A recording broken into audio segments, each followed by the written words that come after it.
Hi നമസ്കാരം. Germany ഒപ്പേർ വിസയ്ക്ക് B2 single module വെച്ച് പോകാനായിട്ട് സാധിക്കുമോ? ഇതെനിക്ക് വന്നിട്ടുള്ള ഒരു ക്വസ്റ്റ്യൻ ആണ്. നമുക്ക് ഇതിന്റെ ഒഫീഷ്യൽ ഡീറ്റെയിൽസ് ഒന്ന് നോക്കാം. ഞാൻ സ്ക്രീൻ ഒന്ന് ഷെയർ ചെയ്യാം. ജർമ്മൻ കോൺസുലേറ്റിന്റെ ഒഫീഷ്യൽ വെബ്സൈറ്റിലേക്ക് പോവുക. india.diplo.de ഇതാണ് ഈ ഒരു വെബ്സൈറ്റിന്റെ പേര് വരുന്നത്. അതിൽ സർവീസസ് കൊടുക്കുക. സർവീസസിൽ വിസ സർവീസസിൽ നാഷണൽ വിസയിൽ ചെക്ക് ലിസ്റ്റുകൾ കൊടുത്തിട്ടുണ്ട്.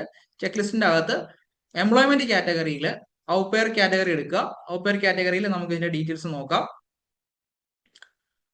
പ്രൂഫ് ഓഫ് ജർമ്മൻ നോളജ്, ഏറ്റവും കുറഞ്ഞ ജർമ്മൻ നോളജ് എന്നുള്ളത് A1 ആണ് വേണ്ടത്. A1 full module, A2 full module, B1 full module അല്ലെങ്കിൽ B2 ഫുൾ മൊഡ്യൂളായിട്ട് മാത്രമാണ് അപ്ലൈ ചെയ്യാനായിട്ട് സാധിക്കുകയുള്ളൂ. അല്ലാതെ അപ്ലൈ ചെയ്ത് കഴിഞ്ഞാൽ വിസ റിജക്ഷൻ ആണ് ഇപ്പോൾ ലഭിക്കുന്നത്.